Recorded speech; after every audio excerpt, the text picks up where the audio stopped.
Hi friends, ഇതെന്താണെന്നറിയാമോ? ഇതാണ് നമ്മുടെ അമ്പഴങ്ങ അച്ചാർ. സൂപ്പർ ടേസ്റ്റി ആയിട്ടുള്ള അമ്പഴങ്ങ അച്ചാറാണ്. അപ്പോൾ എല്ലാവർക്കും അറിയാമായിരിക്കും ഈ അമ്പഴങ്ങ എന്താണെന്ന്. രണ്ട് രീതിയിലല്ല, നമ്മൾ മുഴുവനായിട്ടിട്ടും അമ്പഴങ്ങ അച്ചാർ തയ്യാറാക്കുന്നുണ്ട്, കട്ട് ചെയ്തിട്ടിട്ടും അമ്പഴങ്ങ അച്ചാർ തയ്യാറാക്കുന്നുണ്ട്. നിങ്ങൾക്കത് മുഴുവനായിട്ട് ഇടണമെങ്കിൽ അങ്ങനെ ചെയ്യാം, കട്ട് ചെയ്തിടണമെങ്കിൽ അങ്ങനെ ചെയ്യാം. നിങ്ങളുടെ ഇഷ്ടം പോലെ ചെയ്യാവുന്നതാണ്. ഇനി അമ്പഴങ്ങ നമ്മൾ നന്നായിട്ട് കഴുകി എടുത്തിട്ടുണ്ട്. ഇനി നമ്മൾ പൊട്ടിച്ചെടുത്ത ഒരു ഭാഗമൊക്കെ ഒടിച്ച് കളയാം. ഇനി നമുക്ക് ആവശ്യമായിട്ടുള്ളത് വെളുത്തുള്ളിയാണ്. ഞാനിപ്പോൾ വെളുത്തുള്ളിയുടെ തൊലി എല്ലാം കളഞ്ഞ് ക്ലീനാക്കി വെച്ചിട്ടുണ്ട്. ഇനി 2 ടേബിൾ സ്പൂൺ കടുകും 2 ടേബിൾ സ്പൂൺ തന്നെ ഉലുവയും കൂടി വറുത്ത് പൊടിച്ചതാണ് എടുത്തിട്ടുള്ളത്. ഇനി നമുക്ക് അമ്പഴങ്ങ ഒന്ന് വരഞ്ഞു കൊടുക്കാം. നമ്മൾ മുഴുവനായിട്ടിട്ടാണ് അച്ചാർ തയ്യാറാക്കുന്നതെങ്കിൽ ഒന്ന് വരഞ്ഞു കൊടുക്കണം. അല്ല നമ്മൾ മാങ്ങയൊക്കെ അച്ചാർ ഇടുന്ന പോലെ കട്ട് ചെയ്തിട്ടാണ് ഇടുന്നതെങ്കിൽ ഇങ്ങനെ ചെയ്യേണ്ട ആവശ്യമില്ല. ചില അമ്പഴങ്ങ ചെറുതും വലുതും ഒക്കെയാണ്, അപ്പോൾ നിങ്ങൾക്ക് കട്ട് ചെയ്യണമെങ്കിൽ കട്ട് ചെയ്യാം. ഇനി നമ്മളത് വേവിച്ചെടുക്കുന്നില്ല, വേവിച്ചാൽ അങ്ങ് ഉടഞ്ഞു പോകും. അതുകൊണ്ട് ഞാനിപ്പോൾ 2 പ്രാവശ്യം ചൂടുവെള്ളം ഒഴിച്ച് ഒന്ന് വേവിച്ചെടുക്കുന്നതേ ഉള്ളൂ. അതാകുമ്പോഴത്തേക്ക് ഉടഞ്ഞു പോകത്തൊന്നുമില്ല. ആദ്യം ചൂടുവെള്ളം ഒഴിച്ച് നമ്മളത് മാറ്റിയിട്ടുണ്ട്. രണ്ടാമത് ചൂടുവെള്ളം ഒഴിച്ച് വച്ചിട്ടുണ്ട്. അത് അവിടെ ഇരുന്ന് റെഡിയാകട്ടെ. ആ സമയത്ത് നമുക്ക് അച്ചാറിന് വേണ്ട ബാക്കി കാര്യങ്ങൾ റെഡിയാക്കാം. ഇനി നമ്മൾ പാൻ അടുപ്പിലേക്ക് വച്ചിട്ടുണ്ട്. നല്ലെണ്ണയിൽ ചെയ്യുന്നതാണ് ടേസ്റ്റ്. ഞാനിപ്പം നല്ലെണ്ണ ഒഴിച്ച് കൊടുത്തിട്ടുണ്ട്. ഇനി കടുകിട്ട് പൊട്ടി വന്ന സമയത്ത് നമ്മൾ വറ്റൽമുളക് ചേർത്ത് കൊടുത്തിട്ടുണ്ട്, കറിവേപ്പിലയും കൂടി ചേർത്ത് കൊടുത്തിട്ടുണ്ട്. ഇനി നമ്മൾ തൊലിയെല്ലാം കളഞ്ഞ് ക്ലീനാക്കി വെച്ചിരിക്കുന്ന വെളുത്തുള്ളി ചേർത്ത് കൊടുക്കാം. വെളുത്തുള്ളി കൂടുതൽ ചേർത്താൽ അമ്പഴങ്ങ അച്ചാർ കൂടുതൽ ടേസ്റ്റി ആയിരിക്കും.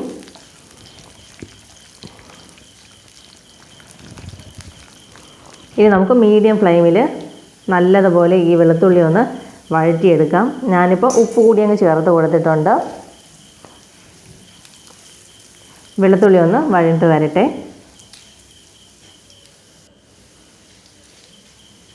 ചെറുതായിട്ട് കളറൊക്കെ മാറി വന്നിട്ടുണ്ട്.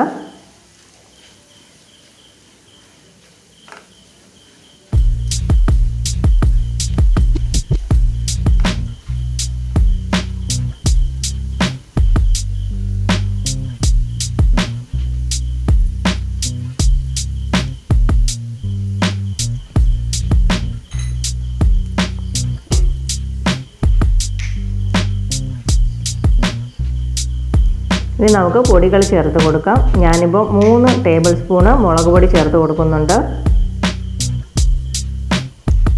എരിവുള്ള മുളക് പൊടിയാണ് ചേർത്ത് കൊടുത്തിട്ടുള്ളത്.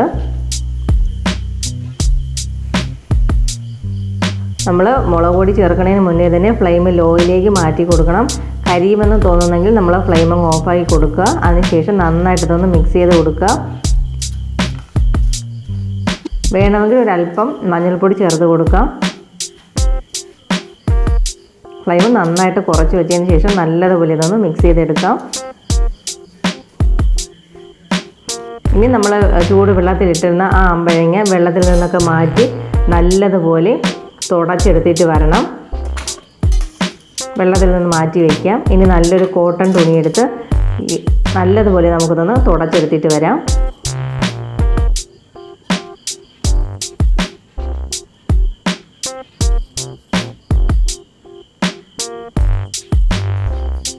ഇനി നമുക്ക് ഇതിലേക്ക് അമ്പഴങ്ങ ചേർത്ത് കൊടുക്കാം.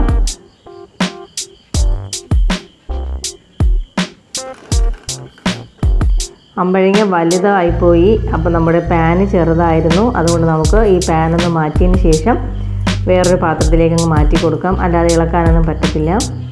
അപ്പോൾ നമ്മൾ പാത്രം മാറ്റിയിട്ടുണ്ട്. ഇനി നമ്മൾ ഉലുവയും കടുകും കൂടി പൊടിച്ചത് ചേർത്ത് കൊടുക്കാം. നന്നായിട്ട് ഇളക്കി യോജിപ്പിച്ച് കൊടുക്കാം.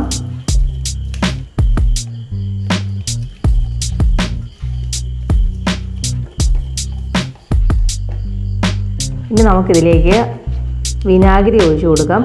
വിനാഗിരി ഒഴിച്ചതും കായപ്പൊടി ഇട്ടതും വീഡിയോ ഓൺ ആയിട്ടില്ലായിരുന്നു, സോറി. നിങ്ങൾ വിനാഗിരി ഒഴിക്കുന്നതിന് മുന്നേ കായം കൂടി ചേർത്ത് കൊടുക്കുക. അപ്പോൾ ഞാനിപ്പോൾ കായവും വിനാഗിരിയും കൂടി ചേർത്ത് കൊടുത്തിട്ടുണ്ട്. വിനാഗിരിയൊക്കെ പുളിപ്പൊക്കെ നോക്കിയതിന് ശേഷം കൂടുതൽ ചേർത്ത് കൊടുത്താൽ മതി.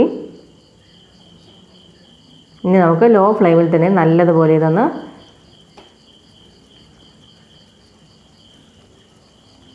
ഈ ടൈമിൽ നമുക്ക് ഉപ്പ് ചെക്ക് ചെയ്ത് നോക്കാം. ഉപ്പ് കുറവാണെങ്കിൽ ആഡ് ചെയ്ത് കൊടുക്കാം. ഇനി ലോ ഫ്ലെയിമിൽ കിടന്ന് നല്ലതുപോലെ ഇതൊന്ന് മിക്സായി വരട്ടെ.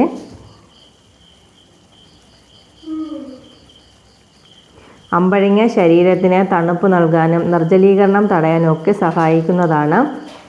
അമ്പഴങ്ങയുടെ നീര് മുറിവുകളിൽ പുരട്ടിയാൽ അണുബാധ തടയാനും രക്തസ്രാവം തടയാനും ഒക്കെ സഹായിക്കും. അമ്പഴങ്ങ അച്ചാറിനും ചമ്മന്തിയൊക്കെ തയ്യാറാക്കാനായിട്ട് ഉപയോഗിക്കാറുണ്ട്. ഈ അമ്പഴ മരത്തിൻ്റെ പഴം, ഇല, മരത്തിൻ്റെ തൊലി ഇവയെല്ലാം ഔഷധ ഗുണം ഉള്ളതാണ്. പഴുത്ത കായ്കൾക്ക് പ്രത്യേക മണവും രുചിയുമൊക്കെ ഉണ്ടാകും. ഇതുകൊണ്ട് നമുക്ക് ജാം, സർബത്തൊക്കെ തയ്യാറാക്കി എടുക്കാവുന്നതാണ്. ഈ അമ്പഴങ്ങയിൽ മാംസം, അന്നജം, ജീവകം എ, ജീവകം സി, കാൽസ്യം, ഇരുമ്പ്, ഫോസ്ഫറസ് ഇവയെല്ലാം അടങ്ങിയിട്ടുള്ളതാണ്. ദഹനത്തിനും സഹായിക്കുന്നു. നാരുകളും ജീവകം ബി കോംപ്ലക്സുകളായ തയാമിൻ, റൈബോഫ്ലേവിൻ എന്നിവയും അടങ്ങിയിരിക്കുന്നു. ജീവകം സി ധാരാളമായി അടങ്ങിയിരിക്കുന്നതിനാൽ രോഗപ്രതിരോധ ശക്തി വർദ്ധിപ്പിക്കുന്നുണ്ട്. കൊഴുപ്പും അന്നജവും കുറഞ്ഞ പഴമാണ്. ഇനി ഒരല്പം ശർക്കര ചേർത്ത് കൊടുക്കാം. ശർക്കരയോ പഞ്ചസാരയോ ചേർത്ത് കൊടുക്കാം. നിങ്ങൾക്ക് ഇഷ്ടമില്ലെങ്കിൽ അവോയ്ഡ് ചെയ്യാം. അച്ചാറുകളിൽ ഞാൻ ശർക്കര ചേർക്കാറുണ്ട്.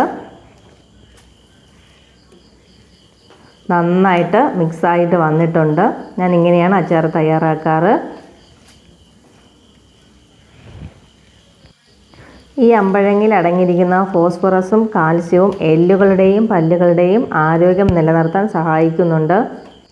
അമ്പഴങ്ങയിൽ അടങ്ങിയിരിക്കുന്ന ആൻറ്റി ഓക്സിഡൻറ്റുകൾ അർബുദത്തിനെ പ്രതിരോധിക്കാൻ വരെ നല്ലതാണെന്ന് പറയുന്നുണ്ട്. ഇപ്പം നമ്മുടെ അമ്പഴങ്ങ അച്ചാർ ഇവിടെ റെഡി ആയിട്ടുണ്ട്. കണ്ടോ, സൂപ്പറാണ്. കാണാനും കഴിക്കാനും എനിക്ക് തോന്നുന്നു അച്ചാറുകളിൽ ഏറ്റവും ടേസ്റ്റി ആയിട്ടുള്ള അച്ചാർ അമ്പഴങ്ങ അച്ചാർ തന്നെയാണെന്ന് തന്നെ പറയാം. അപ്പോൾ എല്ലാവരും തയ്യാറാക്കി നോക്കുക. ഇഷ്ടമായാൽ ലൈക്ക് ചെയ്യുക, കമൻറ്റ് ചെയ്യുക, ഷെയർ ചെയ്യുക. ഇനി നമ്മൾ കട്ട് ചെയ്തിട്ടത് ഞാൻ പറഞ്ഞല്ലോ, മുഴുവനായിട്ടിട്ടും നമ്മൾ കട്ട് ചെയ്തിട്ടും അച്ചാർ തയ്യാറാക്കിയിട്ടുണ്ടായിരുന്നു. അപ്പം നിങ്ങൾക്ക് കട്ട് ചെയ്തിടണമെങ്കിൽ അങ്ങനെ ചെയ്യാം, മുഴുവനായിട്ട് ഇടണമെങ്കിലും അങ്ങനെയും ചെയ്തെടുക്കാം. അപ്പോൾ സൂപ്പർ ടേസ്റ്റാണ്. കട്ട് ചെയ്തിട്ടാലും ടേസ്റ്റ് എല്ലാം ഒരുപോലെ തന്നെയാണ്. അപ്പം നിങ്ങളുടെ ഇഷ്ടത്തിനനുസരിച്ച് ചെയ്തെടുക്കുക.